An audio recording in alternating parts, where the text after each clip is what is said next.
पिछली स्टोरी में हमने आपको अल्लामा इकबाल के बारे में बताया था कि उनकी पैदाइश से लेकर बड़े होने तक। लेकिन इसमें हम आपको कुछ और ही बताने वाले हैं। क्या आपको पता है कि भारत पाकिस्तान के बीच हुए बंटवारे में मोहम्मद अली जिन्ना के अलावा एक दूसरा नाम अल्लामा मोहम्मद इकबाल का भी है। एक और जहां उन्होंने सारे जहां से अच्छा हिंदोसिता हमारा जैसा बढ़िया गीत लिखा, तो वहीं दूसरी ओर उन्होंने धृतराष्ट्र के सिद्धांत की नींव भी डाली थी।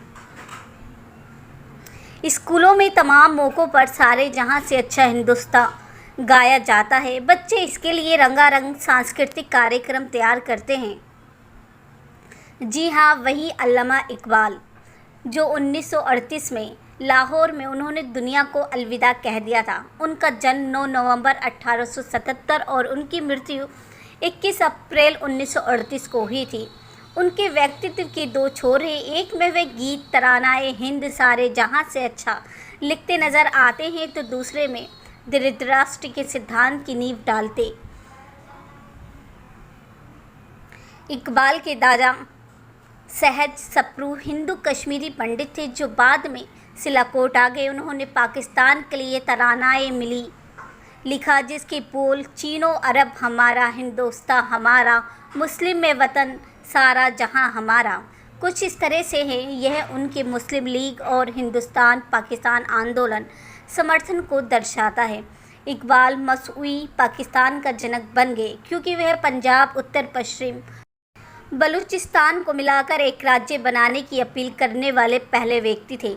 इंडियन मुस्लिम लीग के 21वें सत्र में उनके अध्यक्षीय संबोधन में उन्होंने इस बात का उल्लेख किया था जो 29 दिसंबर 1930 को इलाहाबाद में आयोजित की गई थी। भारत के विभाजन और पाकिस्तान की स्थापना का विचार सबसे पहले अल्लामा इकबाल ने ही उठाया था। 1930 में इन्हीं के नेतृत्व में मुस्लिम लीग ने सबसे पहले भारत के विभाजन की मांग उठाई। इसके बाद उन्होंने जिन्ना को भी मुस्लिम लीग में शामिल होने के लिए प्रेरित किया और उनके साथ पाकिस्तान की स्थापना के लिए काम किया। इन्हें पाकिस्तान में राष्ट्रीय कवि माना जाता है। इन्हें अल्लामा इकबाल मुफक्किर पाकिस्तान, शायर मशरिक़ और हकीमुल उम्मत भी कहा जाता है। पाकिस्तान बनाने में अग्रणी होने के संबंध में जिन्ना पर इकबाल का प्रभाव बेहद महत्वपूर्ण, शक्तिशाली और यहाँ तक कि निर्विवाद के रूप में वर्णित किया गया है। इकबाल ने जिन्ना को लंदन में अपने आत्मनिर्वासन को समाप्त करने और भारत की राजनीति में फिर से प्रवेश करने के लिए प्रेरित किया था। भारत में अल्लामा इकबाल की पहचान और प्रसिद्ध के दो छोर हैं। पहला वर्ष 1905 में सारे जहां से अच्छा हिंदोसिता हमारा जैसा खूबसूरत और मकबूल तरानाए हिंद लिखना, और दूसरा वर्ष 1930 में मुस्लिम लीग के अधिवेशन में दिया गया उनका भाषण। माना जाता है कि यह भाषण आगे चलकर धृतराष्ट्र की सिद्धांत और फिर पाकिस्तान के निर्माण का आधार बना। अपने अध्यक्षीय भाषण में उन्होंने तत्कालीन भारत के पश्चिमोत्तर इलाकों के मुस्लिम बहुल प्रांतों को एकीकृत कर एक मुस्लिम प्रांत के गठन की मांग रखी थी। जब भारत से अलग होकर पाकिस्तान बना तो उनको वहाँ का राष्ट्रीय कवि घोषित किया गया।